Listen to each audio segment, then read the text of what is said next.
I don't really do anything very exciting other than just pressing the record button and then kind of introducing the episode. Good evening, everyone, because it's not evening for Alex and I, but it is evening for you because this is going out in a few weeks from when we're recording, actually. Possibly a month, actually. I'm away on pat leave for a month, Alex, and this is lining up as a pre-record after that. So goodness knows what the world will look like after that point. Anyway, I digress. Dr. Alex Chapman is joining me in the back. Hello, Alex. Hello. In the background there. We'll say a proper hello to Alex momentarily. But this is episode 185, Rail Natter. Hello, everyone. Good evening. Hello, everyone in the chat. Why the UK aviation industry is in steep decline, which is... I've editorialised slightly, but that is essentially the premise of of Dr. Chapman's paper, which Alex and I are going to pick into momentarily. Before we do that, I have to give my rather mundane shout out to the Class 185. The tenuous link being that this is a train that here it is in York in its original guise. The 185 procured to be too short with emission standards that it rapidly didn't meet and therefore couldn't be expanded, and has led to all of the woes that we have now. This replaced what should have been an electric train. Anyway, blah blah blah. There's a whole episode on this, but this goes to Manchester Airport, doesn't it? So there's the connection, everyone. There's your tenuous airport link for the Class 185 for this episode. We are going to be talking about losing altitude, which is the kind of the snappy title for a paper Dr. Alex Chapman, who is I'm very pleased to say is our guest this evening, has written about the economics of air transport in Great Britain. So it's a far less editorialised title, but you are hinting at it, Alex. You're not getting away scot-free. You have hinted at what my title has been with losing altitude. So we are indeed going to be talking about that momentarily, but we will, it only remains for me to say, everyone, welcome to tonight's Rail Natter.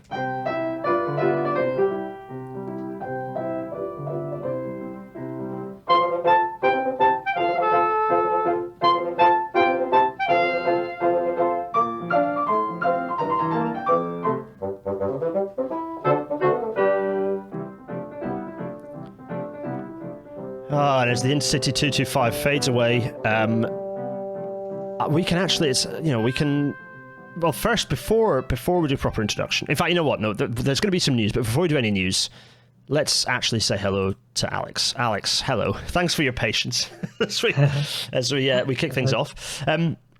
Yes, thanks so much. This was so for anyone who might not be familiar. Alex and I had a quick back and forth on Twitter when you posted that your kind of nice little the classic academics thread on explaining the paper. But it worked. That's the point of it, right? Is that morons like me spot it and go, "Ooh, that's interesting.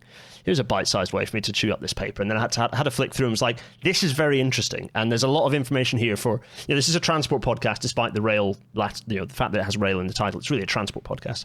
And so it's really important for us to understand the aviation industry, not necessarily as an enemy, but as part of the overall transport mix. I don't think you can get rid of aviation overall. I say this as someone who flies out to family I have in Serbia. Like, there are reasons why people fly.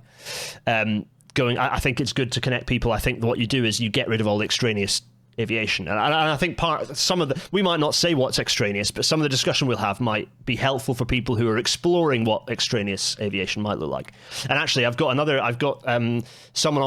Hannah on from Stay Grounded. Actually, she might have already been. In fact, she has already been. Hannah from Lawrence from Stay Grounded, talking about flight-free holidays and stuff. So there's somehow a bit of an aviation theme going on at the moment. Anyway, Alex, I've waffled, because that's what I do, but would you like to introduce yourself for people who perhaps don't know you?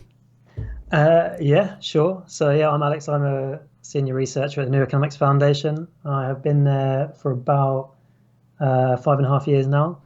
I started out as a consultant in the NEF's consultancy arm at the time, and I got into all this business kind of by accident. Basically there's all these airport expansions going on around the country. I don't know how much we're on to, like 10 now or something. Yeah.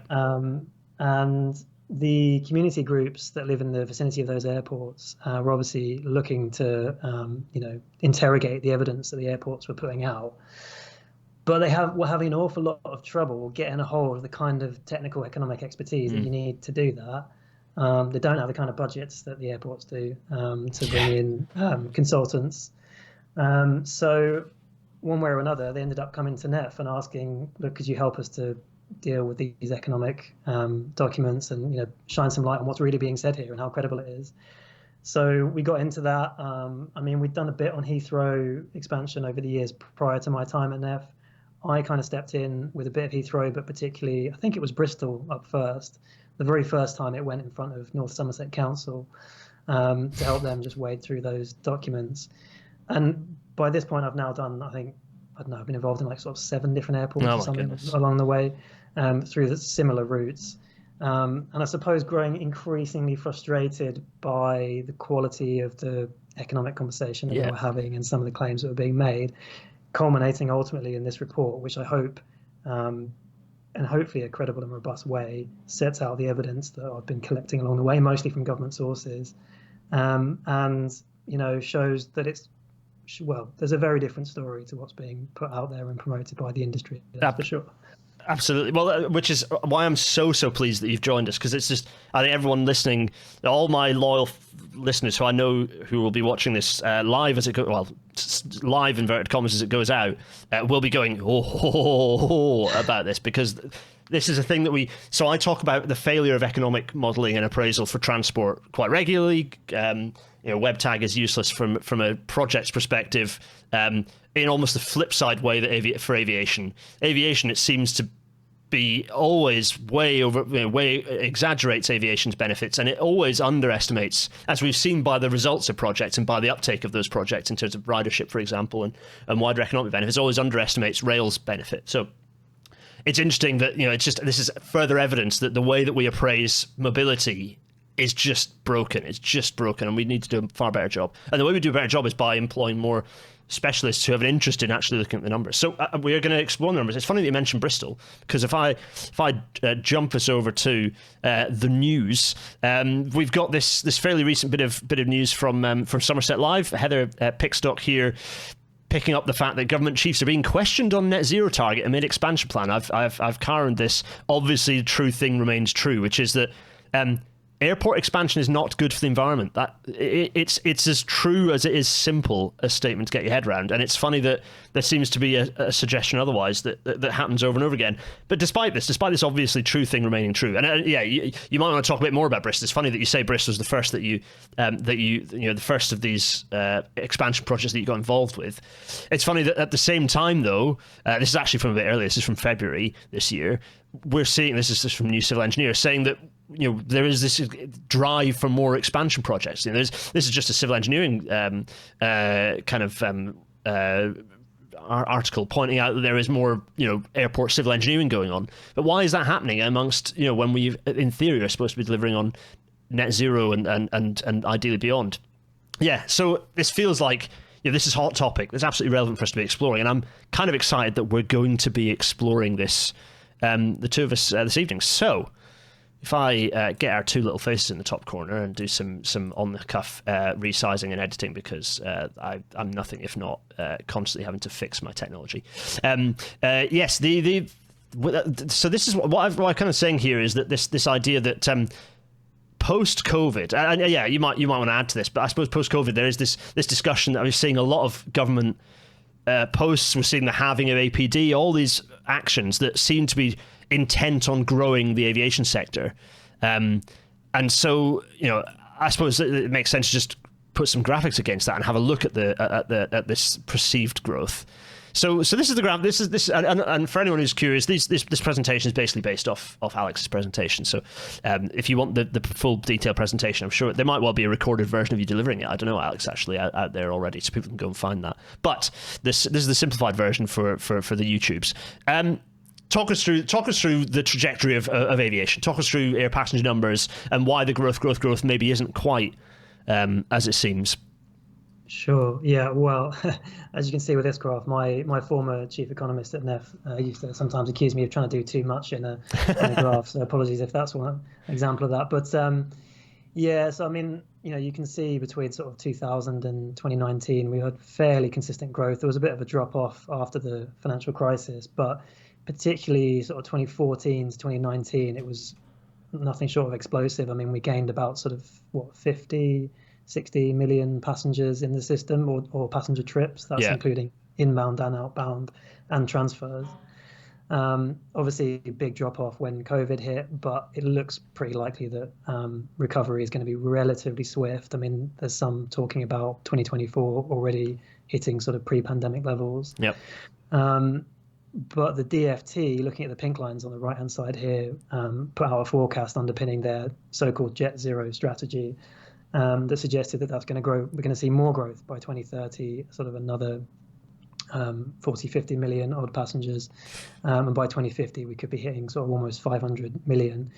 That's obviously sort of assuming essentially an unfettered policy environment. Basically, the industry is allowed to grow pretty much as it wants, and hence a lot of airport expansion potentially would be required for that. But interesting that the expansion is happening now. I mean, sort of like 9 or 10 airports expanding, different stages in the process currently, when actually they've just had this huge collapse in passenger numbers. Yeah. Supposedly the industry has taken a huge financial hit, although if you look at the numbers, that's not completely, I'm not sure that's completely true. But interesting now, and if I put my tinfoil hat on, I mean, I don't have evidence for this statement necessarily, but I would argue that potentially it could be something about getting a foot in the door before potentially a more responsible government comes in and puts some policies in place that might make this sort of expansion a bit more difficult. Yeah, so kind of manufacturing some consent in advance of what might not be quite as a dramatic a political change as we might have expected a few years ago. But anyway, I mean, based on what the Committee on Climate Change is saying, they've been absolutely unequivocal. There can be no net expansion of airports in the UK. They're an incredibly authoritative and compelling source for that. At some point, surely someone's going to step up and say, "Oh, hold on a second. Does this make sense?" And if you're an airport that's already got your expansion approved, I suppose you're in a stronger position to defend your capacity. Yeah. But so kind of with that, How do so there's this growth, and what is the response to that? As you say, it's looking at the UK as quite a we are a set of islands, so if you get seasick, then perhaps you do want to do some flying, and there are certain parts of the country where flying makes some sense. I would say these are some of the places where flying makes some sense. I would say these are places where flying makes some sense. And annoyingly, because it's probably one of the most densely used domestic routes in Europe, is kind of London to Belfast. That's a route that I can understand at the moment. You're going to fly it rather than ideally you get the boat train. But you know what? I can understand that you want to do that journey very quickly. Then you're going to fly it. But there's an awful lot of other airports here that are talking. Okay, they're RIP. But like there are quite a lot of airports here talking about expansion. As you said, 10. Bristol talking about expansion. Actually, is Cardiff an RIP yet? It's not quite. It's not certainly not doing very well for itself. But it's but there are others there are lots of others that are talking about expansion. Manchester and obviously kind of the London airports as well. London City as well, which is daft. So there's clearly a discussion of expansion, and what I think is interesting is that expansion has to go through the local authority before it eventually ends up with government, independent of government policy. And this means, and for anyone who's not familiar, although everyone listening to Rail Natter is familiar, local authorities, by the way, who've had in some cases more than half of their funding cut over the last 10 years, have no resources whatsoever to even put in 100 meters of cycle lane, let alone analyze incredibly complicated, massive civil engineering projects and their potentially dubious economic cases. So local authorities, they have to weigh up and this is again directly quoting from you, Alex, obviously. So yeah, if I don't know, maybe you want to go through these in turn, actually. Well, I mean, obviously the context for this is that central government has a policy which is sort of broadly in favour of expansion. They do have policies, but they delegate ultimate decision making to the local authority, and with this clear instruction that the authority should weigh up economic versus environmental considerations. They don't explicitly state that economics are by default considered to be benefits, but that's yeah. It does see it is. I can imagine it is set as one versus the other. Exactly. With all the which is something that I'm hoping my report can help to reframe. But anyway, I mean, it's not an easy task, as you say.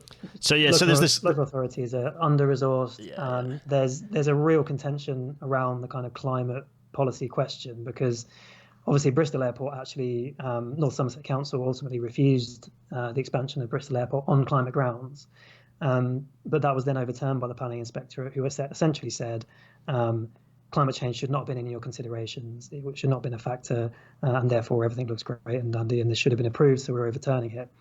They then challenged that at the Court of Appeal, the local community, and were told again that effectively, that decision could be upheld and was robust. So the expansion goes ahead.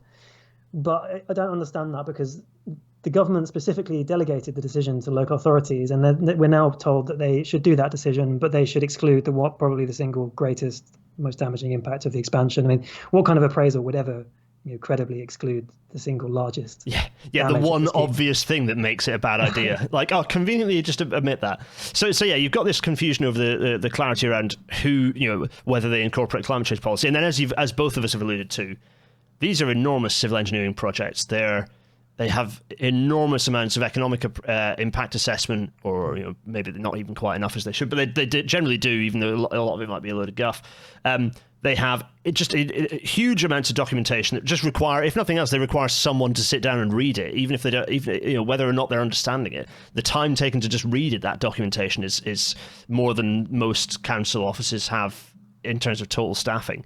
And then obviously there's the complexity, and the economic argument needs to be robust. Do they have the economists within the local authority and so on and so on. So we've alluded to that. But this other one was interesting. And you've also alluded to this. Is this one here about the vacuum of standards in relation to economic appraisal? Yeah. I mean, it's incredible to me that in 2023, essentially, we have, across various forms of environmental impact, we have some standards. I mean, I'm sure there'll be people out there with views about how good those standards are for assessing them through the planning process, but there are standards. But on the core issue of economic impact assessment, there is essentially nothing. I mean, there's some sort of vague comments around needing to consider the population effects of a proposal, but airports are producing hundreds, if not thousands, of pages of claims around sort of job creation, other aspects. And there is no independent standard to hold those claims to. So ultimately, what you end up with is a kind of courtroom drama, he said, she said argument, as opposed to anything sort of independent and credible and verifiable, which I think ultimately is going to lead to substandard decision making. And it's not just me that's saying this as well. When I was in the course of researching this project, I came across quite a lot of sort of planning experts, planners, planning lawyers, all saying the same thing. This is a gulf, and in 2023 it should have been sorted. It's shocking that it hasn't been fixed. And then the last point which you made is and again we come back to Bristol because it's recent and also one that you know well, is that these local authorities pretty much expect central government to overrule them anyway. So all this expense, all the resources they're expending, and they're just getting overruled anyway. It's not the best. Yeah, well, same thing happened in Stansted, although that one had a lot of complexity to it as well. That particular case, a lot of specifics, but ultimately overruled. In the Manston Airport case, of course, a freight airport expansion proposal, the planning inspectorate themselves actually recommended to refuse it, but then the Secretary of State just stepped in and approved it anyway. That one's in the courts now as well, I think. So really, ultimately, government delegated decision making, but then just makes the decision themselves anyway. So. Yeah, we'll see what happens with London City. I know that they've been refused, but they're going to appeal. Will that appeal go down the same route as these previous ones? I don't know. We'll see, I guess. Just a reminder of how broken Britain's structure of democracy is, just how much the devolution of power to local authorities is a sham. Anyway, so this interesting one. This is an interesting point that I pulled out.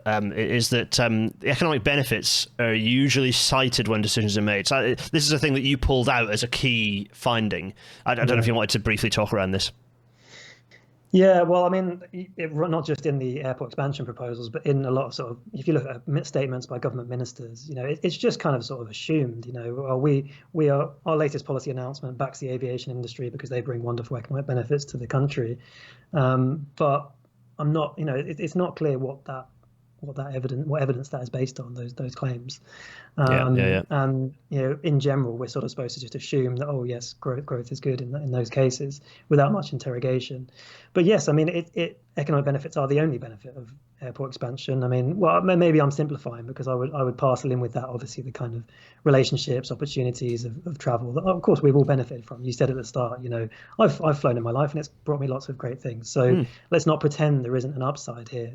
But actually what normally gets cited in these decisions is things like jobs, business benefit, productivity, GDP growth, actually more so than sort of just, your average family holiday or whatever.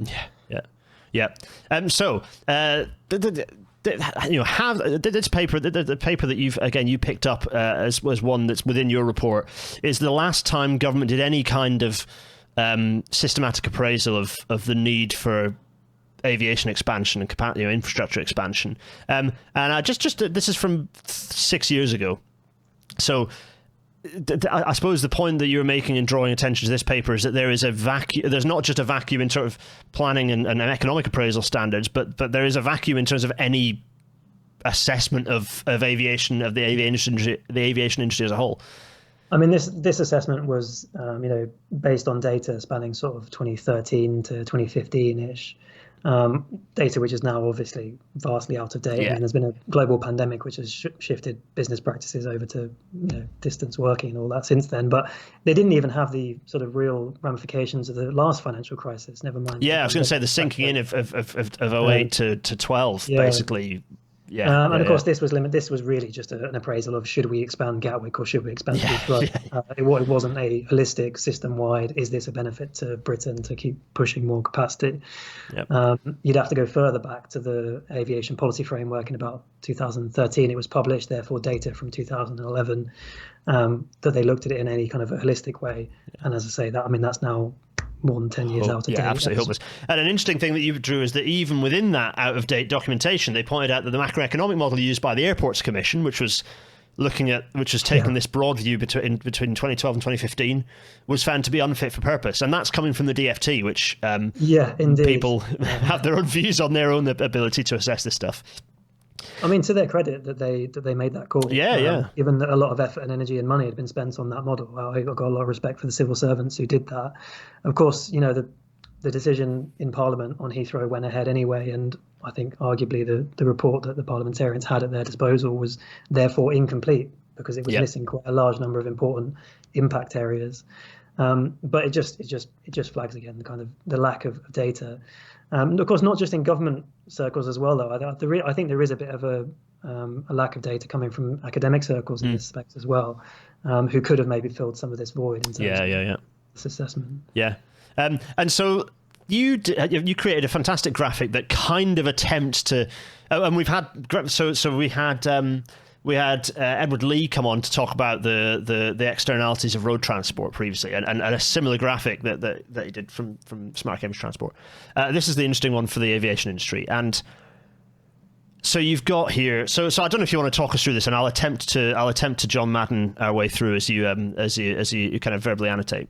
Yeah, I mean, I will probably get roundly shot online for this because obviously there are simplifications in what I'm doing here. I'm not claiming to capture every single impact of the sector, but just to map out some of the key areas that a comprehensive appraisal might include. So obviously on the left there, you've got the direct jobs or the footprint, as it's often termed, of the sector, which is, if you ever see a claim from a government minister, aviation provides 200 billion to the economy or whatever the latest number is, usually what they're doing is just taking the direct jobs in the sector, multiplying it by one of those magic multipliers, which turns it into a GDP figure and running with that, which of course, tells you, little to nothing about the net aggregate effect of the different flows involved in any transport intervention is far more complex than just the jobs involved. So you've got obviously the flow of freight and cargo trade, which is not really the focus of my report, particularly. It's a slightly different question. Kind of park that one for now, yeah. Most of the airport expansions are not really doing it for those motivations. On the top side, you've got the treasury side of things. That's obviously the tax generated by the sector, which might come back to later. Obviously, from the public perspective, environmental costs are significant.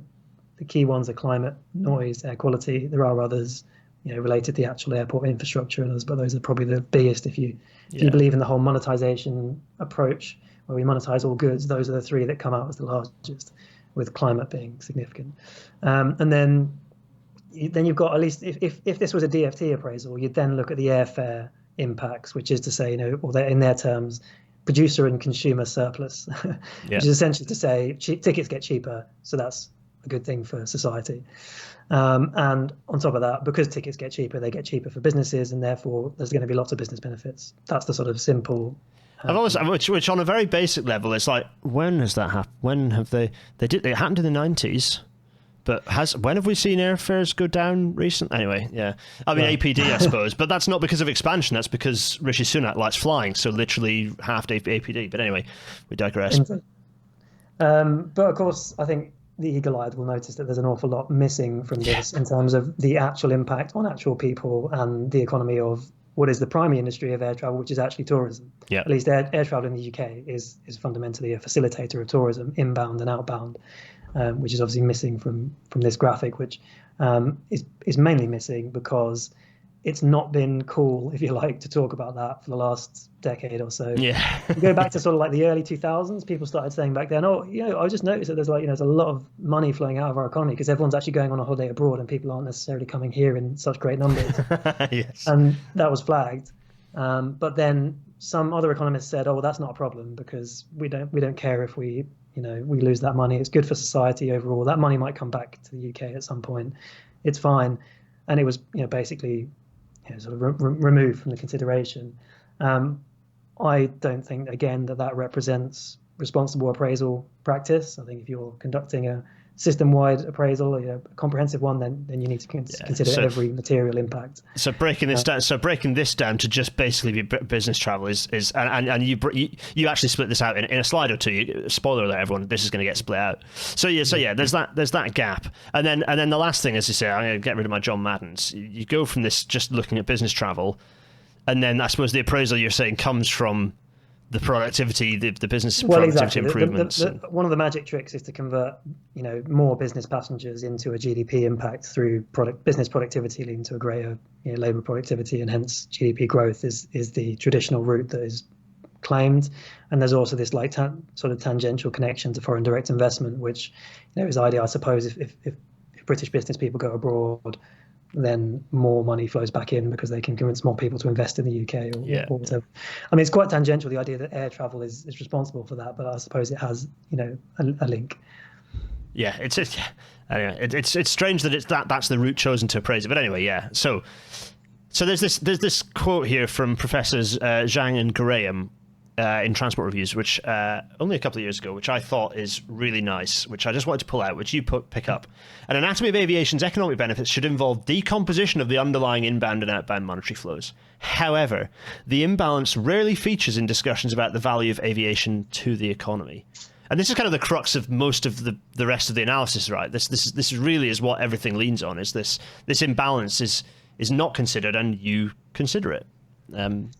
Yeah. Well, that and I'd say a range of other factors, but yeah, I think it's a key one. And in fact, I could have picked sort of 2 or 3 other academic papers basically flagging this same point, and I did so basically because I'm sure I'm just a think tank researchers, and think tank researchers should always be treated with a great deal of caution. So why not use the words of perhaps some slightly more robust academics.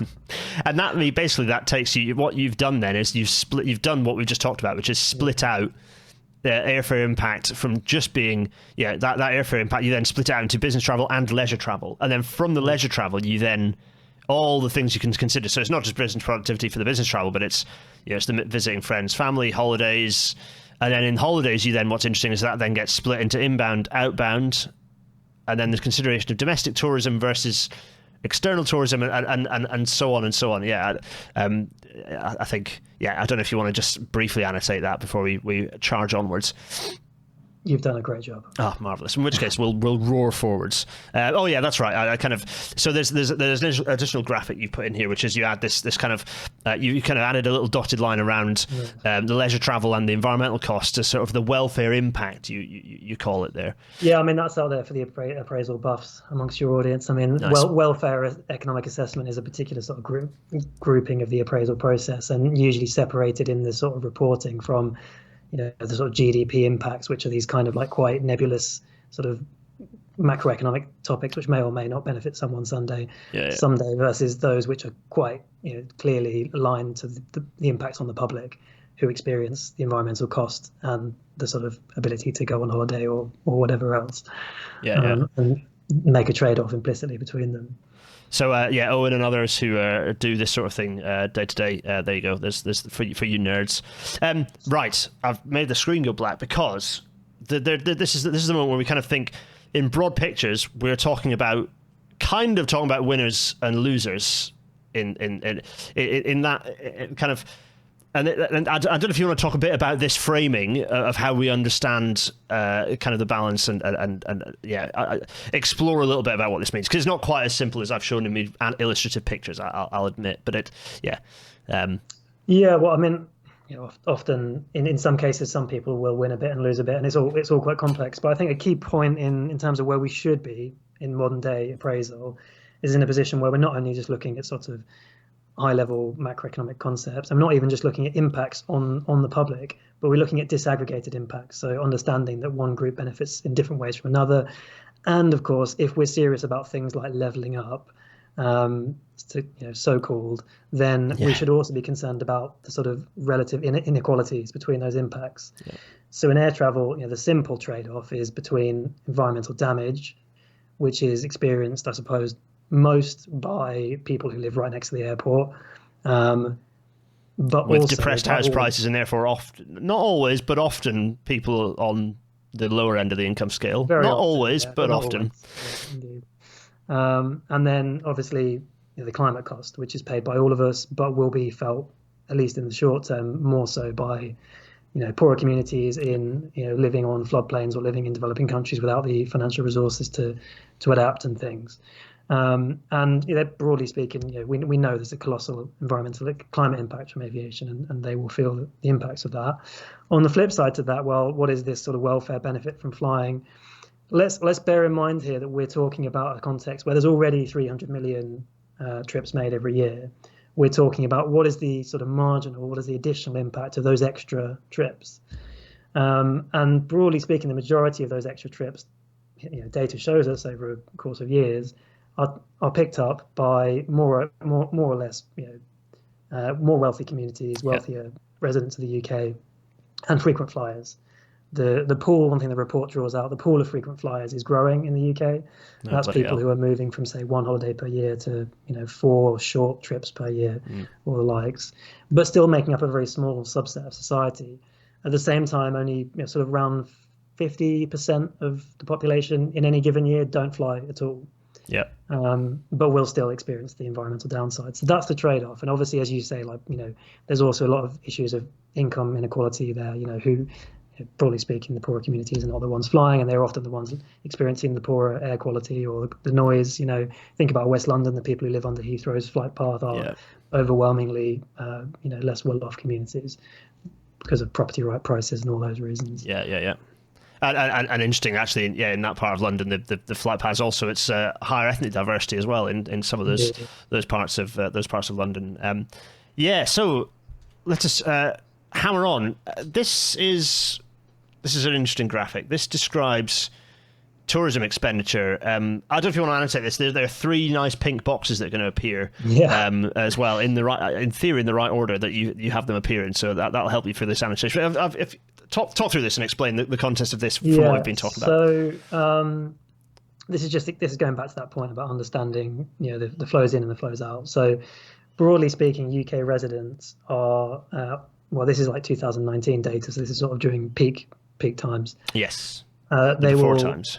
Be spending sort of £75 billion odd in other countries overseas, and that's a combination of your hotels, your food and accommodation and everything overseas, leisure activities.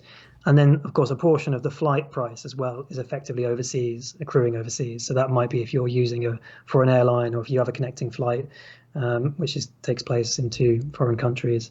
That's the flow out of the country.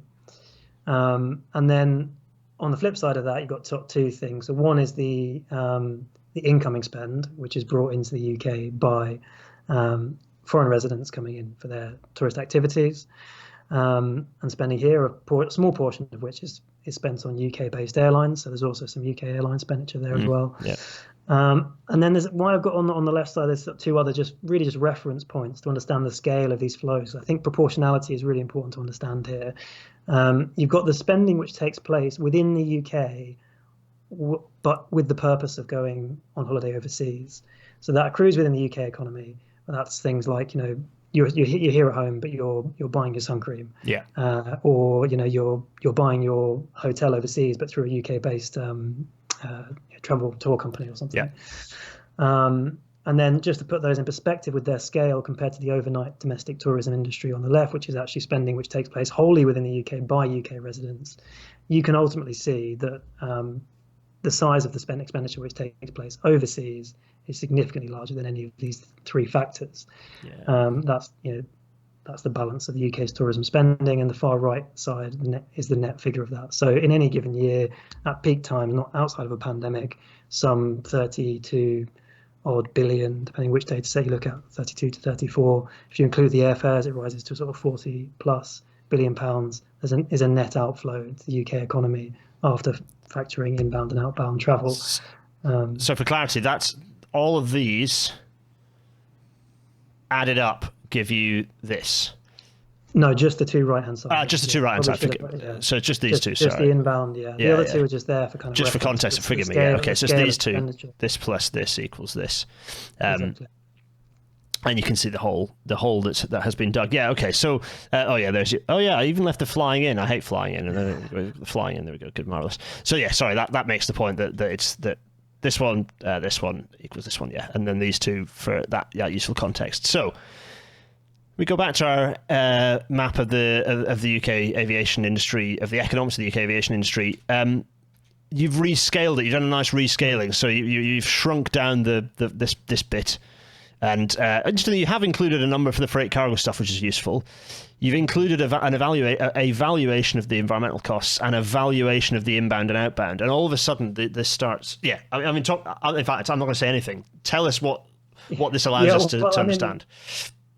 First of all, on the monetization of environmental impacts, that's just indicative, and we could have a whole other session talking about whether that's right or wrong. But the point is simply to make that if you're going to do a sort of comprehensive appraisal of expanding the air travel industry, entirely excluding the balance of inbound and outbound flows is clearly not responsible practice. It is significantly larger than the entire direct footprint impact of the sector, the jobs and turnover engaged in the UK aviation industry, and not much more than that, really. I mean, it's simply a case for why comprehensive assessment matters. Yeah, the assessment is simply incomplete without looking at this whole picture. Yeah. So then we kind of move on to looking at this account balances. And this relates to what you're talking about. This relates to the two slides ago, right? Doesn't it? It relates to that 40 billion figure, I guess. Indeed, yeah. So the UK has what's called a current account deficit, and that means that, stepping aside from just air travel and tourism, overall we are a nation that sees more money flowing out than flowing in, and obviously that's also partly because of our deficits in things like manufacturing, food, imports, and the like. And that has been the case for a while, but that deficit, here shown as a percentage of GDP, has been rising fairly rapidly for a period of decades. Now, a lot of economists during the sort of early 2000s, 90s kind of period were relatively more or less kind of comfortable about that position. There was a theory in economics that it didn't really matter too much because by some route or other the money would come back, or sort of the global economic system could take it. And of course, we have the Bank of England that can basically keep printing money for us. So the idea was that, okay, it's not something to worry about. But that deficit has continued growing, and it hit its largest level on record as a proportion of GDP earlier this year, sort of 7%-ish. And there's been a series of incidents since then which have shown why we might want to actually be a little bit more cautious about this. And I'll go through some of those. One of them, of course, is the last financial crisis, 07, 08. Actually, countries that got hit particularly bad by that, countries like Spain and Greece, there was an argument that their economies were weakened by their current account position at the time, because fundamentally it's a vulnerability. It means that your currency is weaker and more subject to the vagaries of international markets, whether or not people see value. You need to maintain value in your currency if you're going to rely on foreigners being willing to accept pounds as a form of currency or something that they'll trade for. On the right hand side, what we're showing here is that, interestingly, the UK is actually quite a significant outlier in operating both a current account deficit and a travel spending deficit. So there's some international comparators here. A lot of developed nations do have a travel spending deficit. It's quite common for countries to have more tourists going out than coming in. You've got, Norway, Germany, Netherlands. But what those countries all have in common is that they have a current account surplus, and that other aspects of their economy effectively can sort of balance off those travel spending issues. So Norway exports an awful lot of oil as well as other things, and fish. Germany famously has its powerful manufacturing sector. Yeah. Netherlands exporting food and the like. So they can arguably feel a little more comfortable about their travel spending position than we can, where we operate. There's the only other country I could find that has a similar situation, and this was not a complete whole world sample, but of the ones I looked at was Romania in a similar position to the UK. That's a vulnerability, and actually I think it was Mark Carney, former governor of the Bank of England, described us as ultimately as a result being reliant on the kindness of strangers from this position of operating a current account deficit, particularly during Brexit, where we're already sort of challenging some of the faith of international markets might have had in the UK economy. Yeah. And it's interesting because there's obviously in terms of deficits, Spain and Greece had their economic challenges. They had their own internal economic challenges, but their situation was exacerbated by being part of the European central market. Like that obviously had a much they're beholden to the economic doctrine of Germany essentially, and that is the UK, we're in a slightly different situation where we've got our own sovereign currency, so holding a deficit, it's easier for us to hold a deficit than it is for countries in the Eurozone, in the same way that it's more difficult for Scotland to hold a deficit compared to the rest of the UK because Scotland is beholden to the Bank of England. But as I've talked about before, and it's consistent, the problem with the UK is that deficit wouldn't be a problem if we had, if we were investing to expand our economy or to at least strengthen our economy. But the UK is a consistently low investment country, as yourselves and in fact quite a few NEF papers pointing this out, and the IPPR as well point this out, is that you cannot run a deficit like this whilst essentially it's bad debt, not good. You're spending money. It's spending money after bad rather than after good. Like if that deficit was being run up in a way that strengthened the economy and actually reduced inequality, then it would actually be okay. That wouldn't be causing the headaches. But because we have an economy that is stagnating by and large because of lack of investment, that deficit is a problem. Just putting the clarity in there. I don't want people to listen to this and go away thinking that having a deficit is a bad thing, because it's not necessarily a bad thing. Well, that's two different careful concepts there. So you've got your government deficit versus the overall national current account deficit, which is all flows in and out, not just the government. I mean, obviously NEF has a position that government investment is good and governments can healthily run deficits, but that's a slightly different question from the current account deficit. I mean, ultimately, if you run a current account deficit for a very prolonged period of time, what will have to happen is you'll have to sell national assets to foreign ownership in order to service that deficit effectively, because those pounds that you're sending overseas, they have to go somewhere, right? You put them in the hands of foreigners, and there's only one thing those foreigners can actually do with those pounds, and that's to invest them in the UK. But that means buying assets and it's to close that loop. Property in London, and taking rent out of that property and then extracting further resource out of the UK. I mean, it's a complex economic argument, and I don't pretend to solve it in this paper, but it's undoubtedly a vulnerability. Yeah. But what the paper also does is it takes it one step further and says, well, let's follow this money beyond just national movements, but let's talk about the regional dynamics. I don't know if you were planning to come to that later. But I dropped that discussion not because just thinking of time, but it's certainly worth picking up a line or two. And you talk about London versus the rest of the UK and the imbalance there, and the fact that London is in a very different situation to the rest of the UK on this one, right? Because London is not running up. It does not have a travel spending balance deficit, I believe, if I remember your slide. So right. London actually has a travel spending surplus because the majority of incoming tourism goes there, whereas the wider regions have an even larger travel spending deficit, which means effectively, if you follow the money, what you're doing is you're taking cash out of the wider regions and putting it into London, thereby exacerbating the wider other problems that people might characterize using similar language. The other money is coming out of the rest of the, absolutely.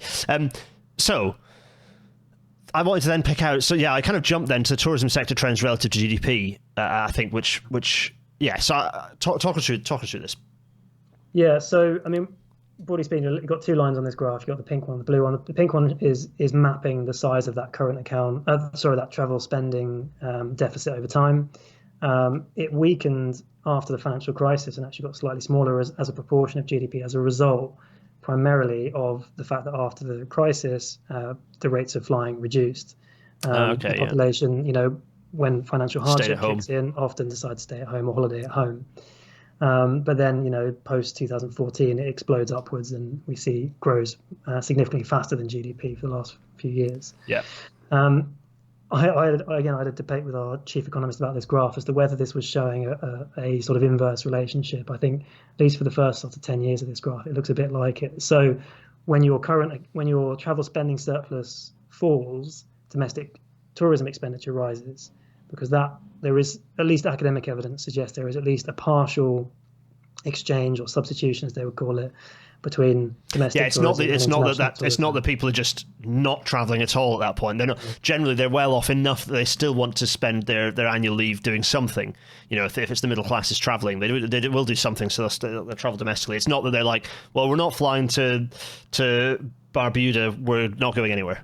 It's they don't just switch that off, and that's kind of why there is some level of inverse relationship here. Yeah, indeed. But of course, once the economy started to recover a bit post financial crisis, people started flying overseas, and also, of course, we can't lose sight of the fact that significantly encouraged by a range of government policies that support air travel or give it a advantageous position, encouraged to spend that money overseas instead. And we end up in a position where domestic tourism has actually shrunk as a proportion of our economy quite significantly over the last two decades or so. Again, leading to what I think is a key inspection of the regional dynamics of this trend, because where is domestic tourism based? Well, it's generally outside of London. It's typically in coastal regions, which are obviously famously some of the most deprived areas of the country now. Blackpool, the most deprived authority in the country, formerly one of our tourist hotspots. To try to pretend that there isn't, it may be a wider system, it might be a complex system effect, but to pretend that there isn't a sort of negative impact on some of those regional economies, I think it would just be sort of naive. Yeah, I think a follow-up could be interesting to explore here. So there's data that I've kind of picked through, and that various people have published on it or written anecdotally about it at least.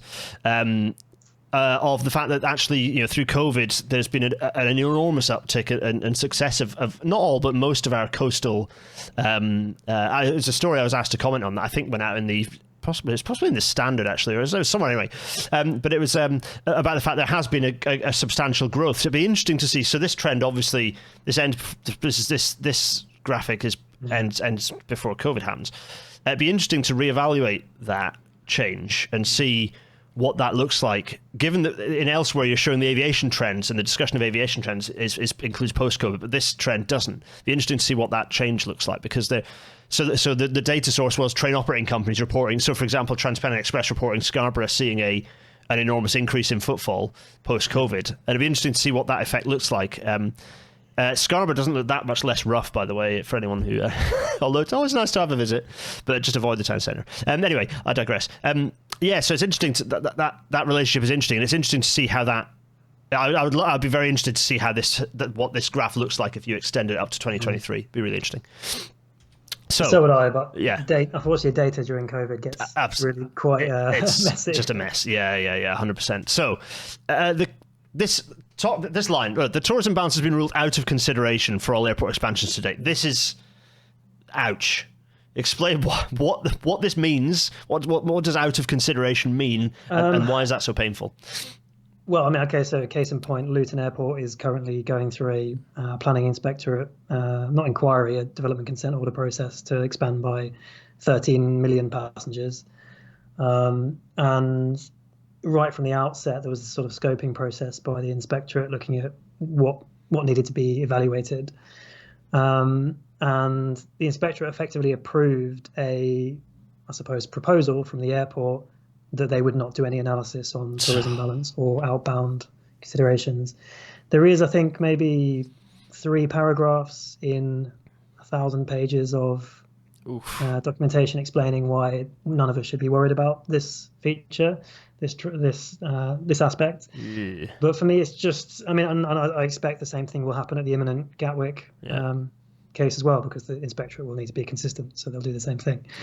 But I don't understand how in modern day appraisal you can consider the primary function of an airport, which is for UK residents on holiday overseas, elsewhere, out of scope of appraisal. I just don't. I can't understand that. It's just the whole process is completely fucking broken. That's what it's. That's what it's saying. The airports will have for a long time and still hide behind. Oh, it's complicated. It Marvelous. is complicated. It is complicated, without doubt. And I've probably done a horrible job of explaining it so far in this call. But nonetheless, the airport is spending tens of millions of pounds on these applications. Yeah. We have a vast amount of technical expertise in the UK. No one has actually tried to do a sort of comprehensive assessment on an airport's impact in terms of inbound, outbound flows. At least I've not seen it. So, I mean, I'll just surely give it a go. Or at least, have a try. And if not, at least bring some academics in to talk about the sort of relative merit side rather than just sort of dismissing it out of hand. 100%. So, this kind of is so.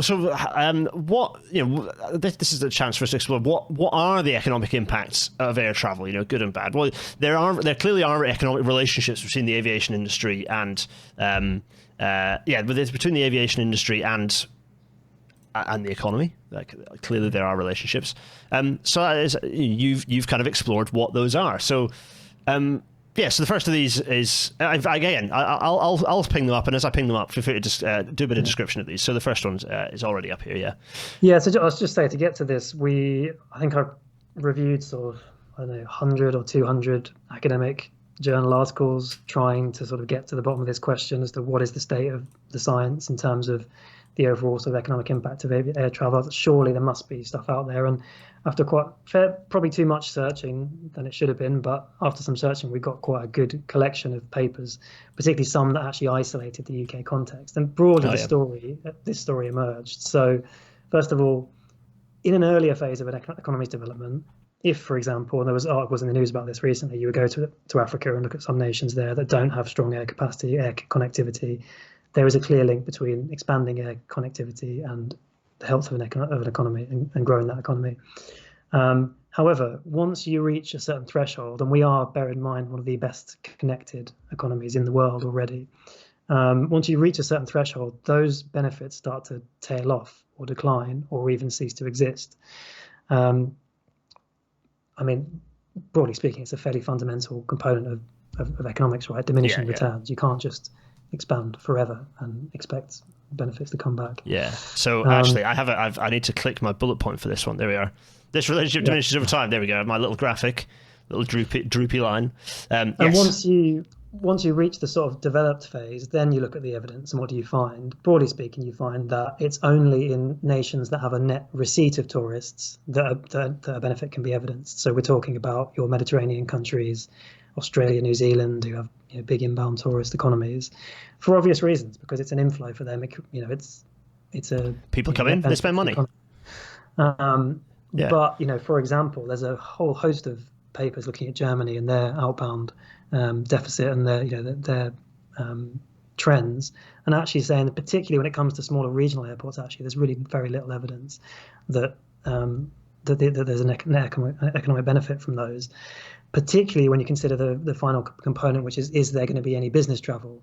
Which we'll come to in a minute. We'll come to, for sure. Which is relevant for us, given our little map of airports that we flashed up earlier. So, what about the UK specifically then? I think there are 2 bullet points you bring up which are interesting for the UK. Kind of, So, I mean, from the papers that we looked at, which isolated the UK context, because a lot of papers just aggregate loads of nations together and say, oh, look, there's a benefit. But if you find the ones that actually isolate the UK, they don't show a causal relationship between air transport and economic or employment growth, at least not within the last sort of 5 to 10 years when the data matters. Maybe the 1980s, that might have been true. Dina, don't shout at me too much for the fact that I've used a little icon to represent no relationship, which shows an inverse relationship. All the statistics. Deirdre, sorry, it was just a nice little cute graphic. I know it's wrong. As soon as I put it in, I was like, oh, that's going to make people angry. But I left it in because I'm a glutton for punishment. Anyway, sorry, Alex. I digress. In fact, Alex, you were angry at me. I could sense you were angry at me when this appeared as well. So, fine. And then the last point you said is that in terms of continuing that story of the studies, is that specifically there were no recent studies showing any economic benefits from air transport. Like for the UK, like maybe break that sentence down. I've maybe oversimplified that last summary of your bullet point, but well, I mean that's about it. I mean, if your viewers can direct me to any such studies, I'll be interested to see them. It's not, I'm not closing my eyes to them. Yeah, well, this is where I have my little interjection where I added my own little footnote here, which is I did some Googling. I was like, okay.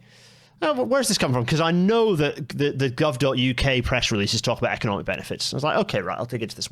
So let's start looking at where some of those things refer to. And there's a few things where they reference policy exchange, a few things where they reference some of our Tufton Street faves.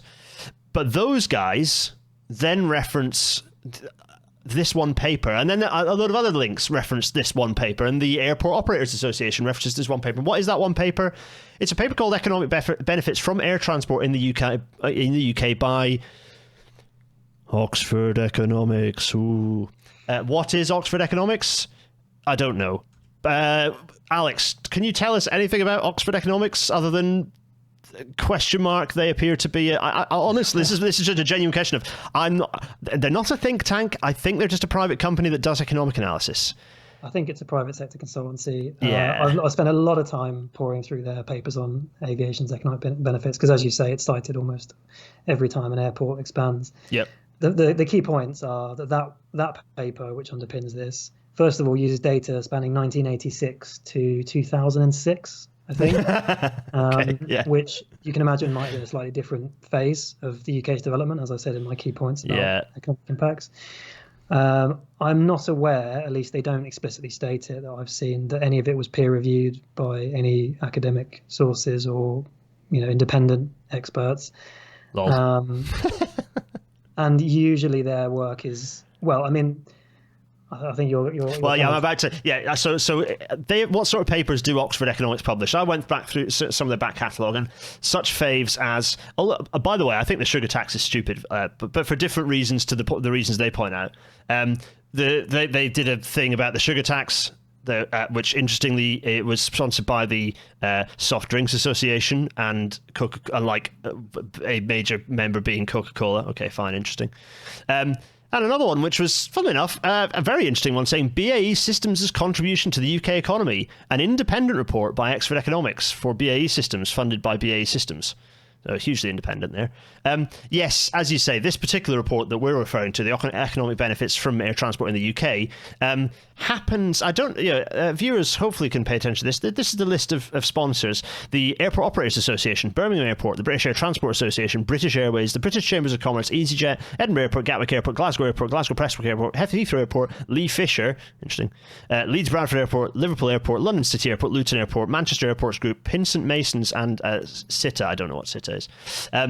So interesting. I would suspect that SITA is another. I don't know actually, but I'm guessing it's like another aviation body of some kind. So yeah, interesting that this 2012 or 2014. Actually, it's a 2014 paper.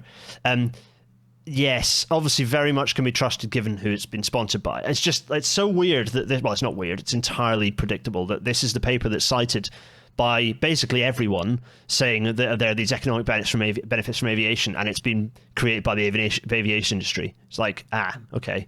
Anyway, you don't have to say anything here, Alex. You can remain entirely legally privileged, and you don't have to say any words. I can, however, say that it's crooked. So, I just wanted to reiterate the point that you make, right, early on, which is this key line. And okay, I'm editorializing it slightly, but I think essentially this is what you're saying, which is for the UK, and it is key. This is not globally. This is for the UK and the specific shape of the UK economy. There is no evidence that aviation growth leads to economic growth. That's... you might say that I don't know whether that's essentially what I'm seeing here. I think that's a fair summary of what you've described.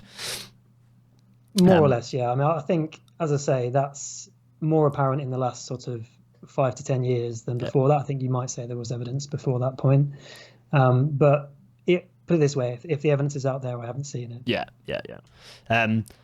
So that then leads us to talk about some other features of our map. We've kind of navigated this map. If we consider your map that you created of the economics of the UK air transport as a little ordnance survey map, we've been working our way around it. Well, there's a slight update that you do here, which is quite interesting, which is talk us through this. So this is where you're jumping and sort of describing displaced activity in other sectors is kind of the bit that you've added in. And also, I think then we talk about the indirect and induced jobs and turnover element. I think this, So this bit that you're talking about, in fact, I've added my own little orange scribble. We've sort of covered it to some extent, but this is just to bring it onto the map. So fundamentally, if you consider expanding an airport to be encouraging overseas tourism, there's a fairly strong chance that you'll see a reduction in domestic tourism, or at least expenditure on the high street. So what you don't get when you see an assessment of jobs in the industry, for example, by Oxford Economics, is any assessment of what the jobs lost in other industries would amount to. So I don't think it's a real leap of the imagination to think that over the years some jobs might have been lost in Blackpool as a result of, the expansion of Leeds, Manchester airports, for example.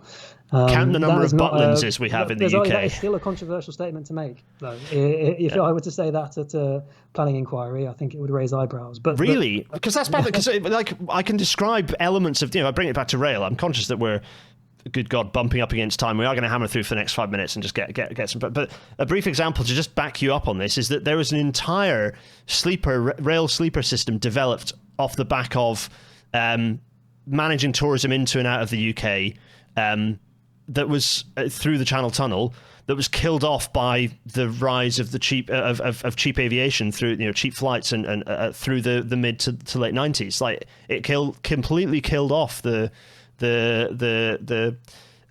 sort of European sleeper service, as it were. Killed it dead. That was a lot of jobs, a lot of potential in the UK that disappeared. So it's very much. There is evidence of it galore. Sorry, you add a little note on here saying jobs analysis never stretches beyond the footprint of the air transport sector.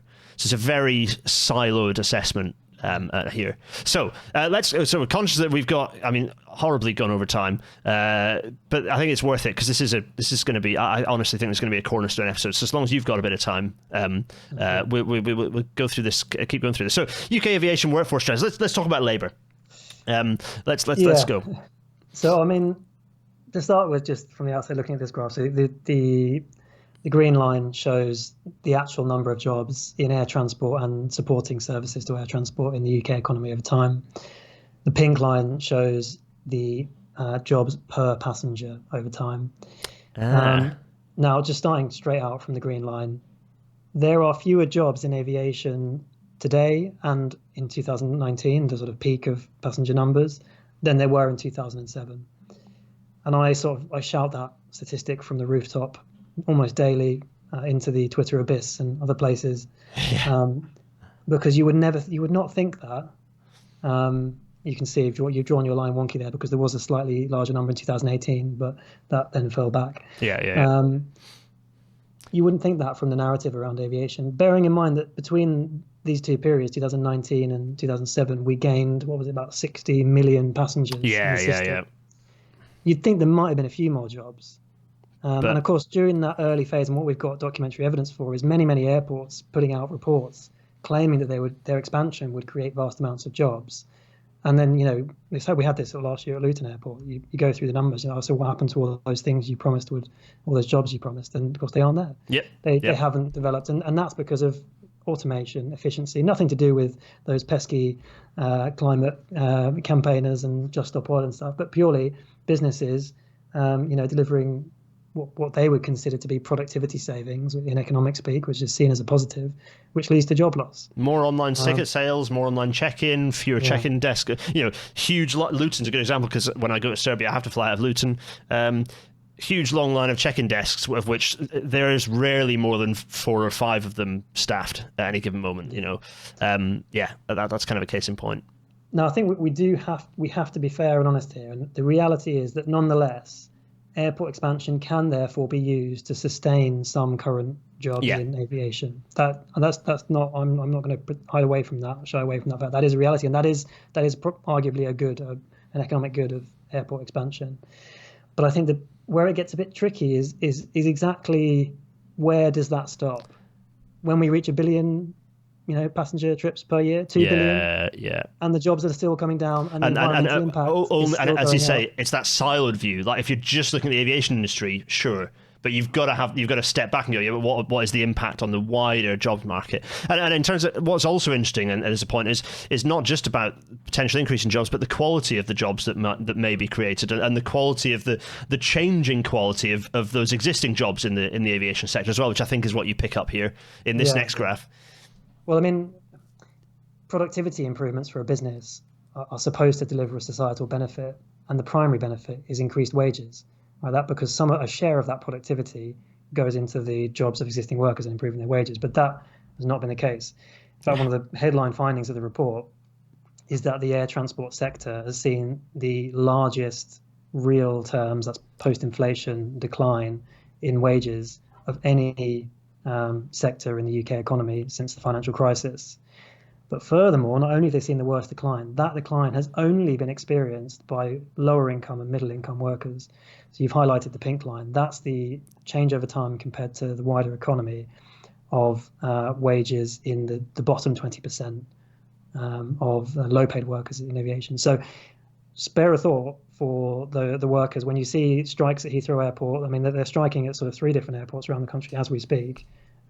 They should do, because there's been absolutely billions of pounds of increased revenue going through the sector, and it's not just they haven't got a pound of it, their wages have been significantly cut. So I have full solidarity for those workers.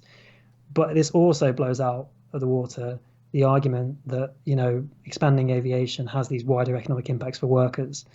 Arguably it might sustain some more people in ever declining quality work, furthermore at the expense, as we said earlier, of workers also outside of the sector, potentially in domestic tourism or other areas.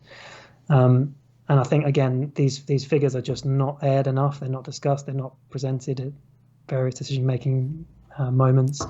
And I think they need to be considered actually at a higher level, at the national level, about exactly what benefit we're deriving from what also relates to significant environmental damage. It's incredibly bleak. So there's a very low the R value, or the statistical, the value of the trend on the high earning aviation workers is quite a poor trend, actually. So it's like their salaries seem to be holding up in real terms quite nicely. Yeah. But the extreme slope on the lowest wage workers in the air sector is just staggering, absolutely staggering. Yeah, really. And I've got friends who work in airports. I've got actually someone I know Dave, shout out. I know you listen to the podcast and you work in Aberdeen, in the airport in Aberdeen. You can probably testify to this. I'm not sure I think you probably comfortably admit you're not one of the high earners in the airport.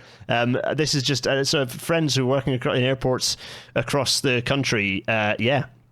I can, including, and probably a proliferation of an increased number of, particularly when they're pretending they're in kind of emergency mode, an increased proliferation of 0 hours contracts, of agency staff being brought in to just sort of do kind of queue management, which is basically just queue management because you don't have to have a skilled staff person to manage a queue for a computer, versus having more staff who actually have to have the understanding to be on check-in desks. It's a sort of a very... This is happening... Anyone who listens to Trash Future, this is just standard stuff for our modern economy. Just absolutely standard stuff. Really depressing. So another factor, which we've alluded to already, we're going to talk about, is business travel. So let's talk about business travel. So this trend, we've jumped back to the trend graph that we showed at the start. But underneath this, in your, I don't think it's unreasonably complicated graph. It's still readable. But underneath that are actually the same points here are the UK business, is some trends in UK business air market, and I wanted to just pick through those a little bit. Yeah. So again, I think I've got sort of like 4 or 5 of my scream it from the rooftop facts, and, yes. And this is probably another of the most important ones. First of all, there are fewer passengers travelling by air for business purposes today and in 2019, the peak of travel, than there were in 2006, despite there being 60 million more passengers overall. Now, again, a narrative is completely missing. And of course, underneath that, as you've shown in this graph, is a huge decline in their share of the market across all indicators. So trips, number of nights stayed abroad, and the proportion of expenditure actually made for travel purposes. Furthermore, post-pandemic, which we do now have a bit of data from, treat it with a degree of caution because post-pandemic data, but a suggestion that actually that decline has only accelerated as you see falling below the trend line. Which makes total sense, right? Because businesses have just had a massive forced shift away from in-person working. So, to the point where we're now at sort of, what is that, about 8% or so, 7 or 8% of flights being taken for business purposes. And clearly, if the peak of business travel was in 2006, there is no connection between airport capacity growth and business travel growth. You don't need more capacity for business travelers. You could definitely do some optimization. You could say, okay, well, we need more business flights to Amsterdam from this part of the country and less in this part of the country, so you can get the most efficient location for that capacity. People say, better connectivity, but we don't need more connectivity. 100%. Exactly. And so, the justification for expansion of airport infrastructure, again, it's like, no, if you consolidate that asset, I know we're going to talk a bit about this at the end, but the consolidation of that asset, you don't need new extra construction. You can consolidate. And if you think about the fact that we need to be having punitive measures to essentially penalize flights that can be taken by rail anyway, there is demand there. There's space capacity to satisfy any potential business demand, in my view. Sorry, you had other facts. You had other business facts as well that you kind of wanted to point out, or maybe you might actually cover them all. Swiftly cover them all. I think we've probably covered enough. I was referring to my sort of like my 5 facts from across the industry. Oh yes, this is the key one. Yeah, sure. So then the last bit I wanted to talk is both the treasury impact and the environmental costs. So these, I've wrapped these into one because I think they kind of, there's a bit of a feedback in both. This is an awesome graphic that I think I've seen a simplified version of it before on a sector by sector basis. But this is really interesting, not least so first of all, describe what this is showing, because this is not, it's important that people understand what's going on here in terms of so here is £0. This is an important thing for people to spot. There's £0. So that's the axis there. Rail up here is above this dotted line, which is the central target carbon price. But I think you need to explain what these things are so that the viewers understand why is rail sticking up down there? Why is aviation at the opposite end of the scale? Clearly arch nemesis of each other. Explain. Yeah, so first of all, shout out to the Energy Systems Catapult who made this graph. It's not an F graph. This is a great one that they did. So we're looking at sort of £250-ish there. The target carbon price. Yes, this here, yeah. That's the government's own data. That's what the government thinks that the cost of carbon needs to be long term for us to be able to, well, actually it changes by year, but over the long term to meet our net zero target by 2050. Yeah. So that's like our target compatible price. And then sector by sector, what you're looking at is effectively the gap between the target price and what is actually paid, effective of all different taxes affecting an industry. So of course, carbon prices don't necessarily actually play out in some of these industries, but they pay an effective carbon price through different routes. Yeah. And of course, what you see on the far left is that aviation is not even close. I mean, it pays no effective carbon price really. Yeah. In net terms to paying for its impact. The idea that the polluter pays, right? That's the the polluter pays. That's always the message. Yeah. I mean, actually, this graph shows that apart from that, rail transport is the only sector in the entire UK economy where the polluter does actually pay. And in fact, in the rail transport case, they pay too much. Yep. Through a combination of different taxes, they end up paying more per ton of carbon than they should. In aviation, the reason that happens is, well, I mean, they are technically covered by the emissions trading scheme, but they're then given a bunch of free allowances, which mean they don't actually then pay the carbon price. Yuck. No carbon price paid on flights outside of Europe.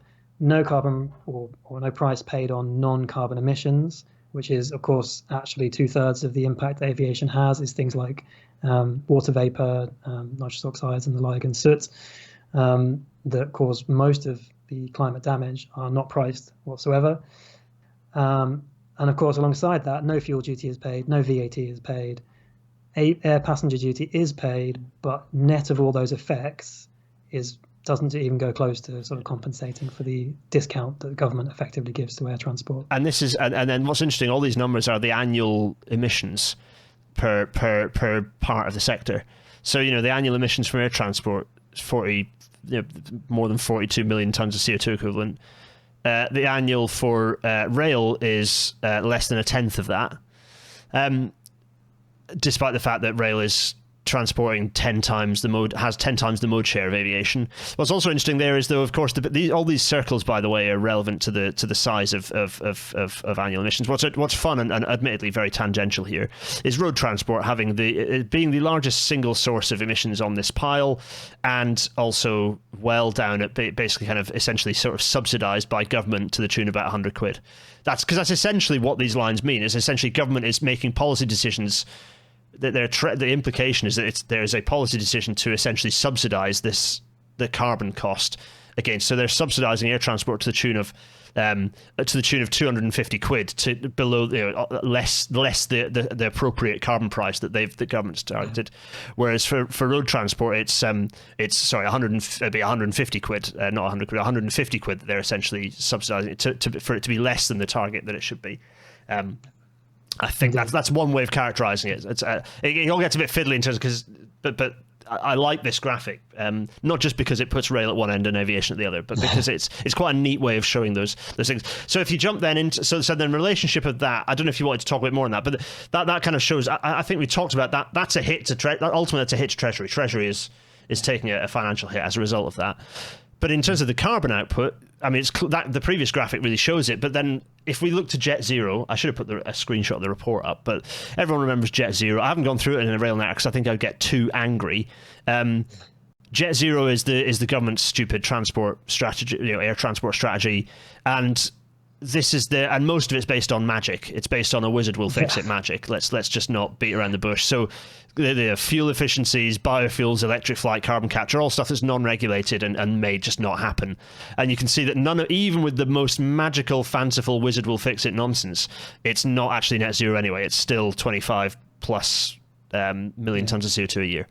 I mean, the reason for that, just to clarify, is because the Jet Zero doesn't factor in these non-carbon emissions of aviation. Yeah. So what they do is they bring in a whole bunch of speculative technologies to bring down to zero the direct carbon, and then just sort of ignore the non-carbon, which is actually the majority of the impact. Yeah. But yeah, so I mean, as you say, look at these without any action, the climate impact of aviation actually grows dramatically over the period. That's the blue line at the top. And for me, Jet Zero was just about saying no, it doesn't. Like for me, the Jet Zero report was going, Indeed. Oh, no, it doesn't.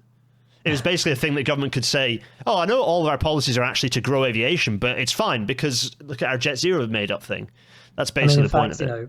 Carbon pricing is used to say, well, that's not in policy yet, but that is probably the only one of these that is actually deliverable if they put it in policy, but they haven't. Fuel efficiency savings, some might be done by the industry, but there's no regulation or enforcement of that.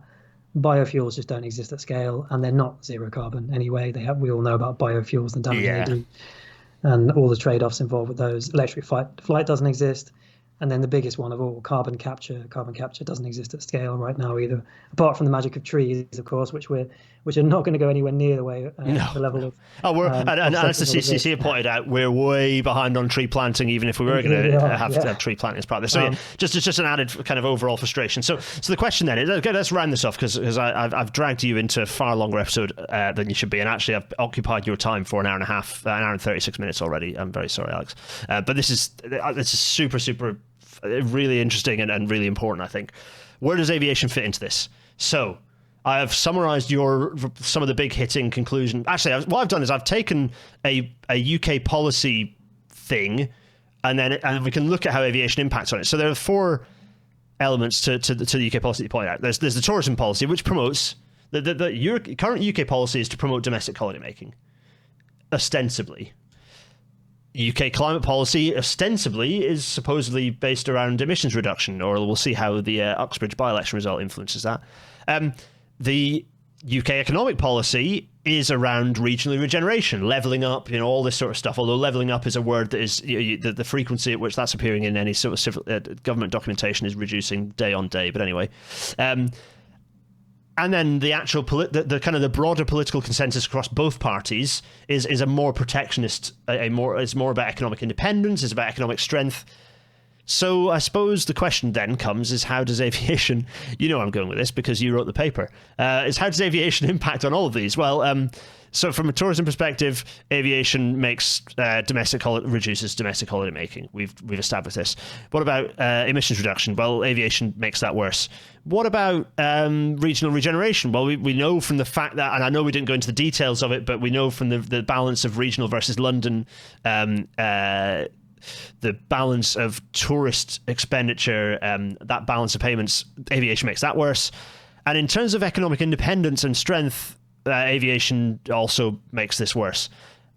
This is possibly a simplification, Alex, but I think this is ostensibly what your conclusions are. This is basically what you conclude in your presentation, right? That aviation is not favourable to any of these policy positions. I think what I've said is that the UK should review the compatibility of its policies. That's it. Yes, you have to avoid being too sensationalist, because then the NEF gets shouted at for being partisan. Although, admittedly, as we've said, there is consensus, political consensus across a lot of these points, and there is consensus. I dare say there's not a huge amount of difference between the parties' policy stances on aviation, but yeah, there are some things that Labour are still currently holding on to that are different. But yeah, we'll see. I don't know. They've been very, it's bad that Doncaster Airport is closed. And it's like, no, it's probably not bad that Doncaster Airport is closed, actually. But anyway, it's another story. So this is okay. These are my conclusions, not Alex's. This is me now, Gareth Dennis, Rail Natter editorializing. But you might have some nuance that you want to add into this, Alex. But my conclusion, reading your paper, my reaction was, okay, so letting the aviation industry shrink is actually good economically, or by kind of pretty much any measure, and consolidating aviation infrastructure is good. So that's good from you can probably deliver what the aviation industry currently delivers with the assets that we have, and ideally and potentially you can consolidate and reduce those number of particularly if you then think about punitive policies that reduce domestic aviation, you can probably use what we have. You may have some nuance to add to that, Alex. All our challenge is simply let's not dismiss, what is ultimately tens of thousands of jobs that are currently employed within the aviation industry. As we've said at the start, people are going to continue flying. We're not here saying that should stop, and there should remain flights and there should remain good jobs in aviation. The point is more, for me anyway, is about growth. What are the merits? We've got 300 million passengers per year. What are we getting from another 200 million? And that is where I really don't see a credible argument. Consolidating aviation infrastructure, I think that's a slightly different question. There are a lot of airports. I think regional airports. There are big questions about whether or not regional airports like Leeds, Bradford, Southampton, Bristol, do they bring economic benefits into a region, or are they just a quicker way to get economic flows out of the region? That's highly questionable. It's interesting, isn't it? It's almost like the Welsh railway map. Is that, are those regional airports actually extractive? Is their purpose essentially extractive? And actually, it's an argument that can be made validly.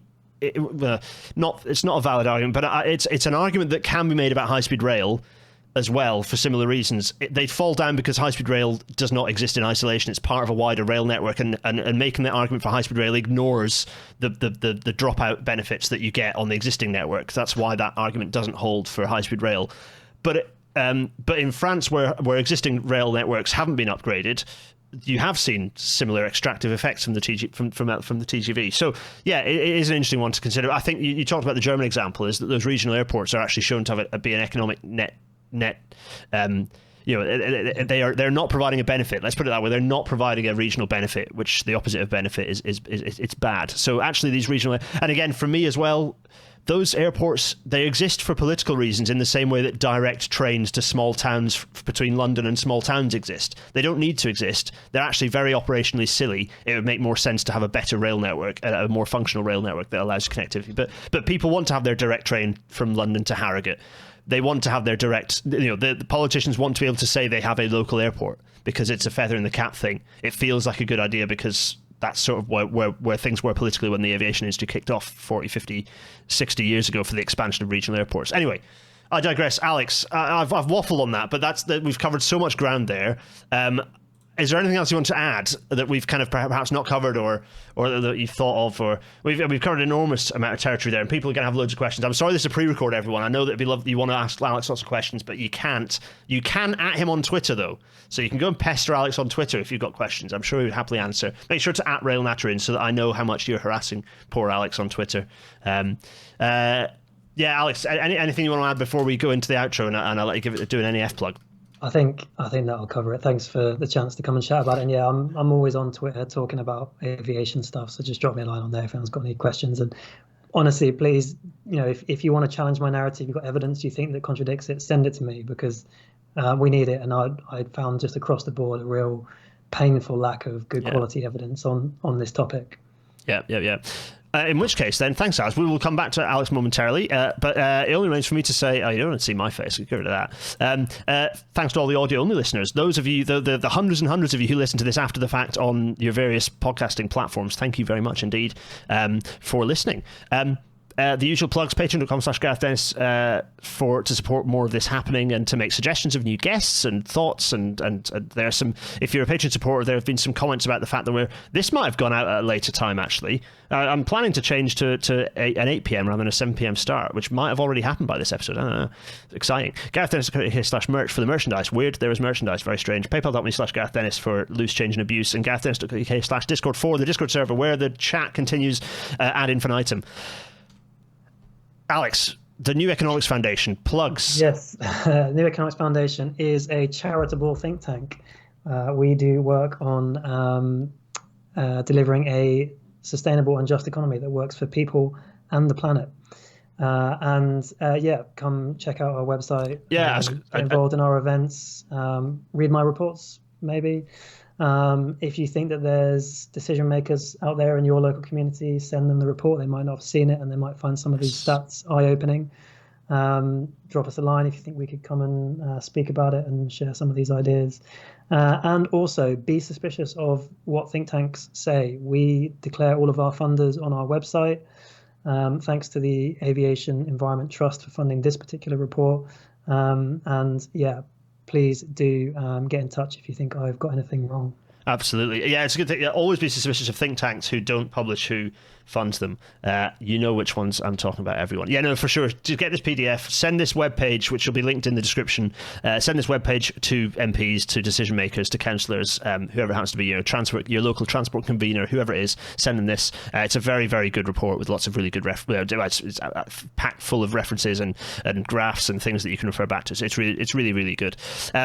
Next week's episode of RailNar's Future Gareth. What is it? Because I have no idea yet. I've not planned it. Past Gareth. It is episode 186, putting geofencing to good use to improve track safety, with the CEO and founder of Tended, Leo Scott Smith. Yeah, it's a tech episode. It's like an inverse trash future where we actually talk about some good tech that is useful.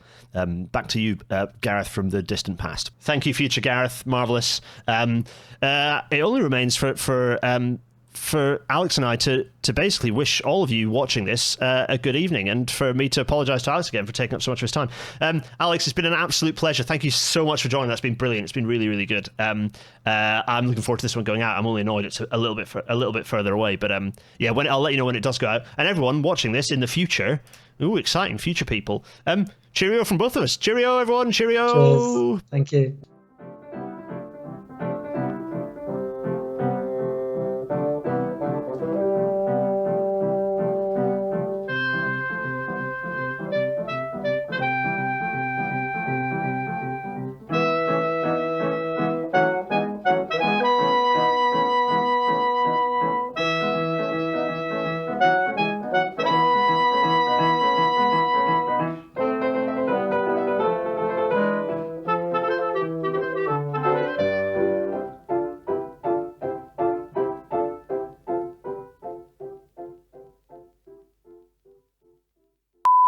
One thing, do you know what he had for dinner? Yes, of course. We both had fish. Why? Oh, it's nothing to be alarmed about. We'll be back to you very quickly.